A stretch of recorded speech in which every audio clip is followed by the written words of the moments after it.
오늘은 최근 미국에서 큰 논란을 일으키고 있는 뜨거운 주제를 다뤄보겠습니다. 바로 도널드 트럼프 대통령이 발표한 자폐증 관련 정책과 연구 소식입니다. 트럼프가 마치 자폐증의 해답을 찾았다고 선언하면서 임신 중 타이레놀 복용의 잠재적 위험성과 새로운 치료제 가능성을 강조했는데요. 하지만 놀랍게도 이러한 주장에 대해 과학계에서는 강도 높은 반박이 쏟아지고 있는 상황입니다. 여러 신문 기사들을 종합적으로 깊이 있게 분석해보니 이 이슈는 단순히 의학적인 뉴스 차원을 넘어 정치, 거대 제약산업, 그리고 첨예한 과학적 논쟁이 복잡하게 얽혀있는 거대한 퍼즐 같았습니다. 오늘 영상에서 이 복잡한 퍼즐을 하나하나 자세히 파헤쳐 보겠습니다. 먼저 이 모든 논란의 배경부터 차근차근 짚어보도록 하겠습니다.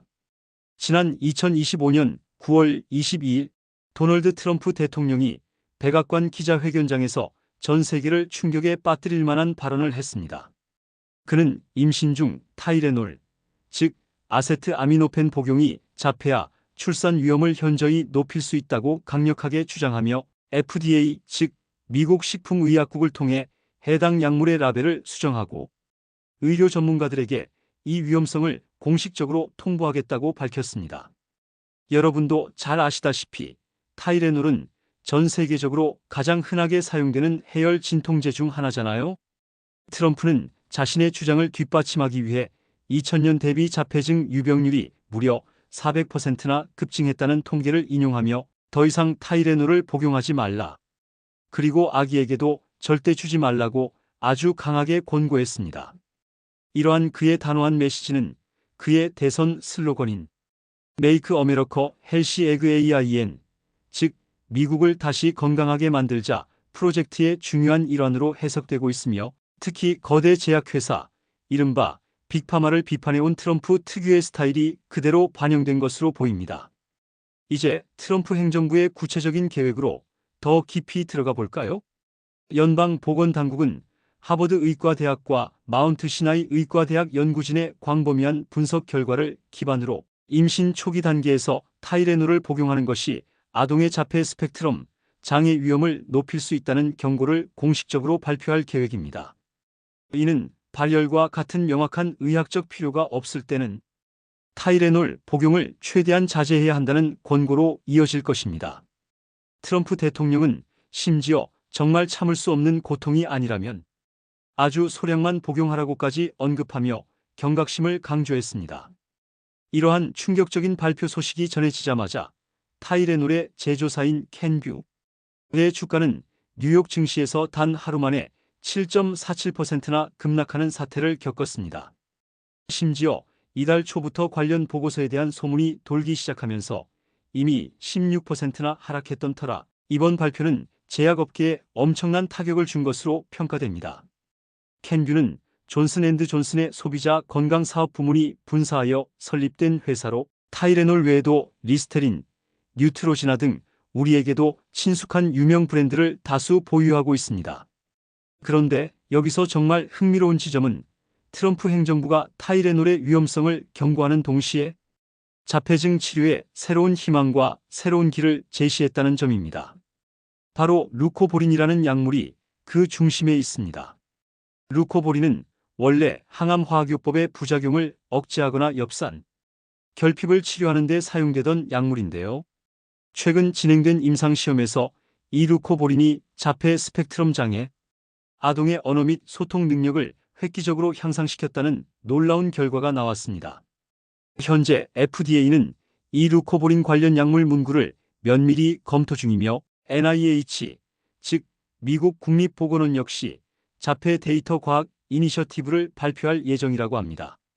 이 이니셔티브는 13개의 연구팀이 자폐의 근본 원인과 효과적인 치료법을 심층적으로 연구하고 기존의 방대한 데이터를 재검증하는 것을 목표로 합니다. 트럼프는 찰리 커크 추모식에서 이 모든 발표를 미국 역사상 가장 위대한 의학적 발견이자 발표라고까지 자랑스럽게 선언했습니다. 백악관 또한 이번 정책을 엄격한 과학적 기준에 기반한 역사적인 진전이라고 강조하며 그 의미를 부여했습니다. 자, 여기까지 트럼프 대통령 측의 주장과 정책 내용을 살펴보았으니 이제 반대 의견, 즉 과학계와 의학 전문가들의 목소리를 들어볼 차례입니다. 사실 이 부분이 이번 논란의 핵심이라고 할 수 있습니다.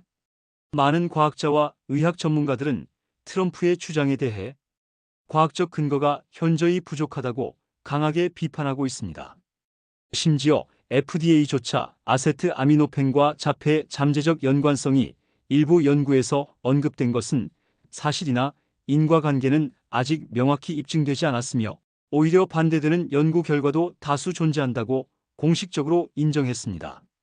기자들이 이러한 과학적 근거의 부족함을 지적하자 트럼프는 최소한 타이레놀을 먹지 않으면 아무런 해가 없지 않느냐고 반박했지만 이는 과학적인 논리라기보다는 회피에 가깝다는 지적이 쏟아지고 있습니다. 특히 최근 싱가포르 국립대학 연구진의 분석 결과는 트럼프의 주장과 상반되는 중요한 증거를 제시하고 있어 주목받고 있습니다. 이 연구팀은 전 세계 20개국의 48편의 논문을 종합하여 무려 900만 건의 임신 사례를 분석했는데요. 그 결과 임신성 당뇨를 겪은 산모의 자녀들이 자폐 위험이 56%더 높고 ADHD 위험은 36%더 높다는 사실을 발견했습니다. 심지어 이러한 아이들의 IQ도 평균적으로 낮게 나타났습니다. 이 결과는 트럼프 대통령이 주장하는 타이레놀, 자폐 연관성과는 직접적으로 배치되는 내용입니다. 중국 연구진의 비슷한 대규모 연구 역시 이러한 흐름을 뒷받침합니다. 5,600만 쌍의 모자 데이터를 분석한 결과 임신성 당뇨가 ADHD 및 자폐 위험을 높인다는 결론을 내렸습니다. 많은 전문가들은 타이레놀보다는 임신성 당뇨가 자폐 발병의 더 큰 요인이 될 수 있다. 타이레놀과의 인과관계에 대해서는 추가적이고 정교한 연구가 반드시 필요하다고 입을 모으고 있습니다. 호주 멜버른 대학의 알렉스 폴리아코프 교수 역시 연관성의 신호는 분명히 있지만 이를 직접적인 원인이라고 단정 짓기에는 무리가 있다. 경증 당뇨와 중증 당뇨를 비교하는 시기에 보다 세분화된 연구가 필요하다고 지적했습니다. 게다가 이번 정책 발표에 대한 또 다른 논란의 불씨는 바로 보건복지부 장관인 로버트 F. 케네디 주니어의 과거 행적에서 찾을 수 있습니다. 그는 과거에 백신과 자폐의 연관성을 주장하며 논란의 중심에 섰던 인물입니다. 이러한 그의 전력 때문에 이번 트럼프 행정부의 자폐 관련 정책 역시 또 다른 과학적 논쟁을 불러일으킬 수 있다는 우려가 제기되고 있습니다. 많은 연구자들 사이에서는 짧은 시간 안에 자폐의 복잡한 원인을 명확히 규명하겠다는 시도는 과학적 신뢰성을 훼손할 수 있다는 비판적인 목소리도 나오고 있습니다. 자폐 스펙트럼 장애는 사회성, 의사소통, 행동 양식에 영향을 미치는 매우 복잡하고 다양한 형태의 발달 장애입니다. 전 세계 인구의 약 1%에서 3%가 자폐를 앓고 있으며 ADHD는 3%에서 10%에 이르는 것으로 알려져 있습니다. 그 원인 역시 유전적 요인, 환경적 요인, 그리고 다양한 복합적인 요인들이 작용하는 것으로 밝혀져 있기 때문에 단 하나의 특정 약물만을 자폐의 원인으로 지목하는 것은 과학적으로 무리한 접근이라는 것이 지배적인 의견입니다. 이제 이 모든 논란과 주장을 종합적으로 분석하고 평가해 봅시다. 트럼프 대통령의 이번 발표는 자폐 연구에 대한 대중적 관심과 정부의 투자를 높이는 긍정적인 측면이 분명히 존재합니다. NIH의 자폐 데이터 과학 이니셔티브처럼 대규모의 포괄적인 연구가 추진된다면 자폐의 원인과 치료법에 대한 새로운 발견이 나올 가능성은 충분합니다. 또한 루코보린과 같은 새로운 치료제 후보, 물질의 가능성이 제시된 것 역시 자폐를 앓는 환자와 가족들에게는 희망적인 소식이 아닐 수 없습니다. 하지만 타이레놀 복용에 대한 트럼프의 강력한 경고는 현재까지의 과학적 증거만으로는 그 타당성이 약하다고 볼 수 있습니다. 현재까지 대부분의 의료 지침과 의학 전문가들은 임신 중에도 의사의 지도 하에 필요시 타이레놀을 안전하게 복용할 수 있다고 보고 있습니다. 오히려 임신성 당뇨와 같은 다른 임신 관련 요인들이 자폐 발병에 더 큰 영향을 미칠 수 있다는 연구 결과들이 나오고 있으므로 임산부 여러분들께서는 혼란스러워하지 마시고 반드시 전문의와 상담하여 개개인의 상황에 맞는 정확한 조언을 얻는 것이 가장 중요합니다.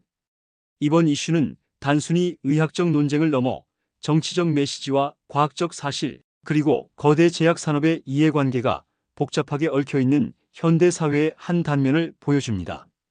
특히 트럼프 대통령이 오랜 기간 비판해온 빅파마에 대한 그의 정책이 앞으로 제약 산업에 어떤 구조적인 변화를 가져올지 그 영향력을 계속해서 지켜봐야 할 것입니다. 여러분의 생각은 어떠신가요? 트럼프의 주장이 타당하다고 보시나요? 아니면 과학계의 의견에 동의하나요? 댓글로 알려주세요. 다음 영상에서 더 흥미로운 토픽으로 만나요. 시청해주셔서 감사합니다.